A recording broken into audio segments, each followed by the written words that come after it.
So we've made it down to Cornwall, and the reason we're here is because over the next 5 or 6 days we're doing a bit of a recce of my first big race of 2026, which is going to be the Arc of Attrition.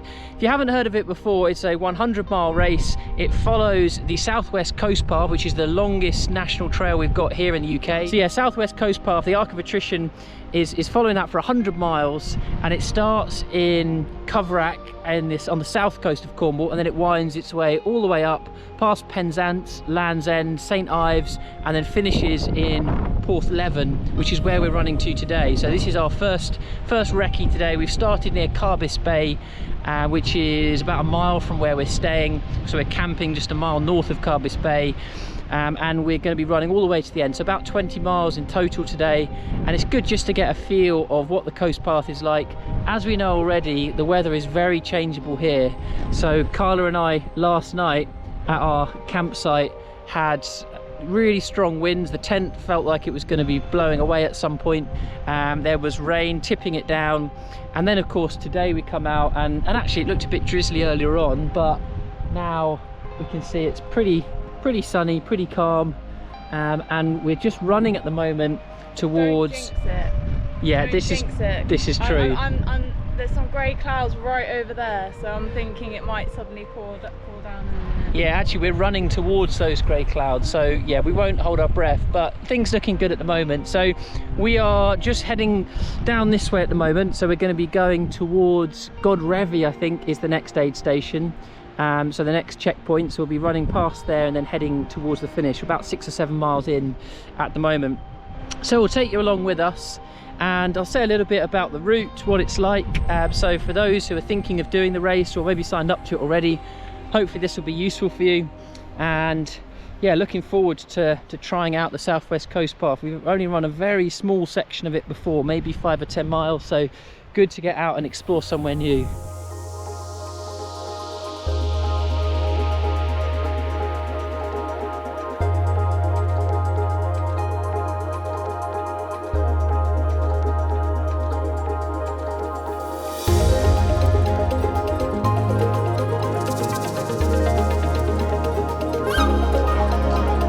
If you are enjoying the video, finding it useful, then please do hit the like and subscribe button. It's free and it really helps to support the channel.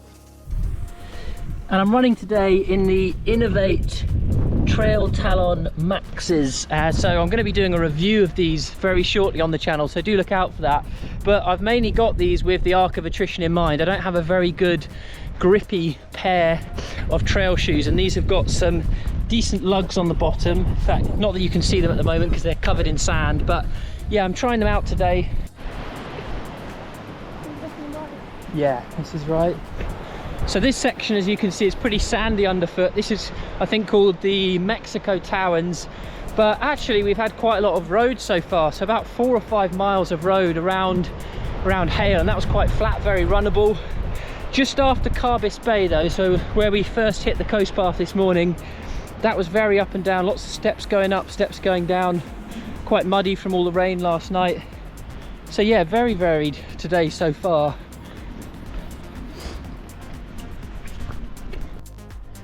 And we're just following the GPX of the Arc of Attrition, so the one straight from the website today. So definitely don't take this video as a definitive guide. Sometimes my GPX reading can be quite alternative, so yeah, do bear that in mind. But just hopefully good to give you a sense of what the route is like and what to expect.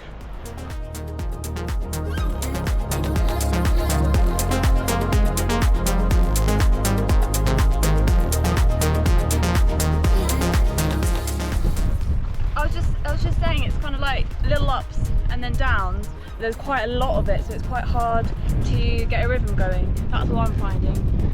Yeah, I think that's true. By the time you start running, you're like, I might as well walk just a little bit.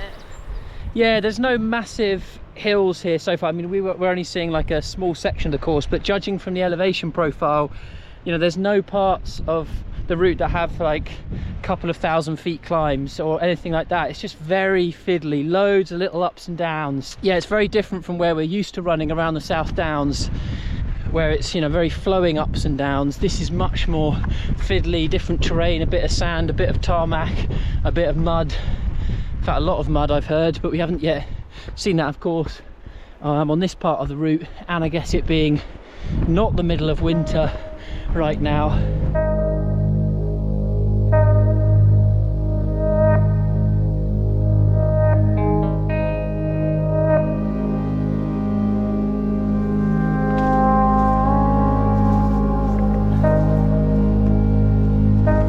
Yeah, this section is very fiddly around these sand dunes, and I can imagine not the kind of thing you'll appreciate when you're, what, 85 miles in. Not too bad underfoot, like there's some little bits where the sand is a bit softer, but generally it's quite hard packed like this. But, you know, just little ups, little downs, as we were saying before, quite fiddly. But beautiful. Like, you know, I've not seen anything like this before, because from a distance, like, these kind of look like mountains, but, you know, obviously they're just mounds of sand that are built up over the years, and then you've got grass growing on top of them. So yeah, beautiful landscape, really amazing. And I think this part of the route will be doing in the daytime, yeah, because although, you know, this race starts at 1 p.m.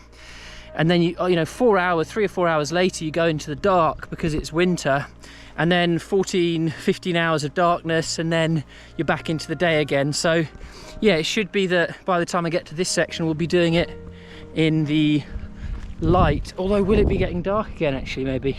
Yeah, maybe it'll have got dark again by then. You know, the race cutoff is 36 hours, I think, and if you do it in under 30 hours you get a very elusive gold buckle.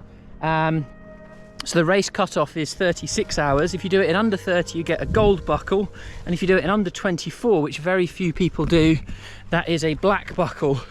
So I think I'll probably be going for the gold buckle. Oh, well, definitely not the black buckle, but yeah, I'd probably be going for the gold one, trying to do this in under 30 hours, and it'll be there for my longest stint out, my longest race time. I think we're going up here. Yeah, I think it's that way. So we're a couple of miles from Godrevy, which is the penultimate aid station. So it's Godrevy, Portreath, and then you get to the end at Porthtowan. And yeah, these dunes, these are very fiddly.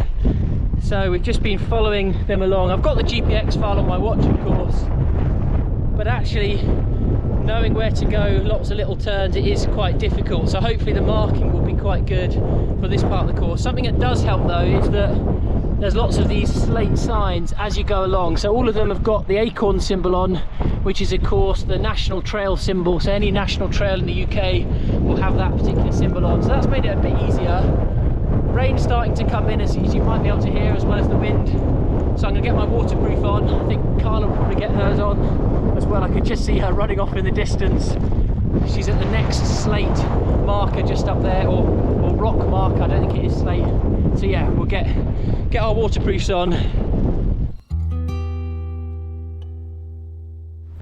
So we just stopped off at Godrevy, and that will be the penultimate aid station for the Arc of Attrition.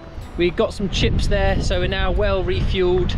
It's coming up to 1 p.m. in the afternoon at the moment, and we're now heading back along the coast path, and this time in the direction of Portreath, which is the last aid station for the 100-mile route.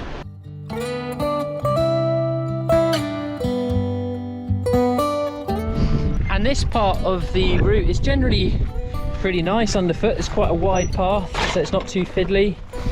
So yeah, not too bad. It's up and down, but not extremely so. We came past a famous seal watching spot just back there, so there was quite a cluster of people there out enjoying the southwest coast path. But yeah, not too bad this section overall. Certainly easier than the dunes we had back there before Godrevy.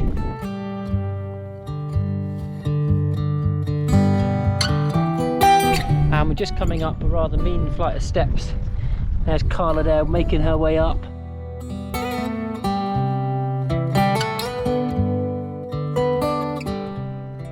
And we got another one. This looks pretty dramatic.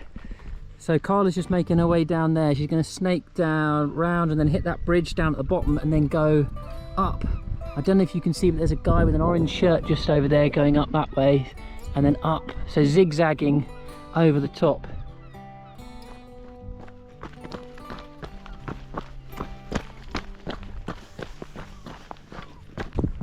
I'm glad they put this in as a zigzag rather than a straight down, because otherwise that would be super gnarly.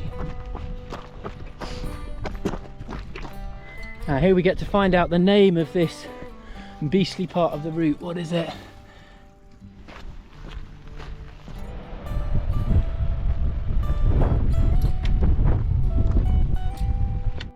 So this is what it looks like coming down into Portreath, the last aid station, and then it's about 4 point something miles to the finish, around 7 kilometers. So we're going uphill through Portreath at the moment. It'd be lovely if it looks like this in January. So that's the hill that we came down to come into Portreath, and then we're carrying on up here just towards the aid station. So I've just picked up an ice cream in Portreath, and we are winding our way on along the road here, because the checkpoint is just up here. So it's not right as you come into Portreath, it's a little bit further on, not too far, probably half a mile through Portreath, and then you hit this aid station. I'm not sure if it's this building, but on the GPX it looks to be just here, or maybe one a little bit further along.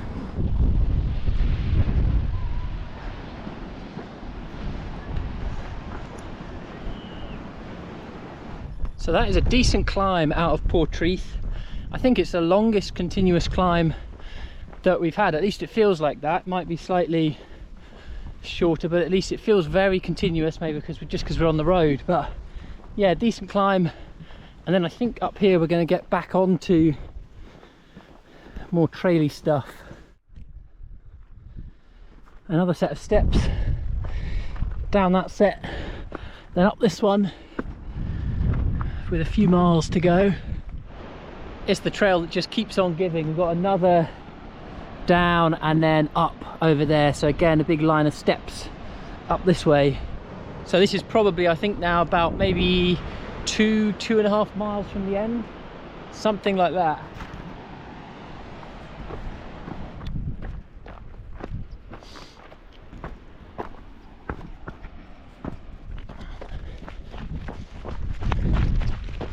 Okay, just nearing Porthtowan. This here is a good landmark to look out for, this big needle, and then Porthtowan just down in the dip over here. So just on the hill down to Porthtowan. So you just come out of Porthtowan and then you go along a road for a little bit, and then you hit this bridge, and then you go up over here. I'm told that the Arc of Attrition a while back used to actually finish in Porthtowan, so if you did it, you know, back in the day, you could have had a couple fewer miles and a bit less elevation. But of course, as the race has grown, as it's got bigger, they've had to move to the eco park further along the way, further along the southwest coast path.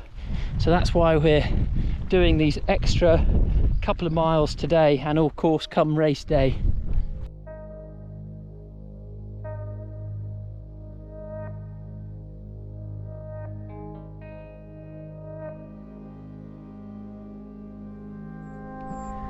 And there is a sign many an Arc of Attrition runner will be very pleased to see.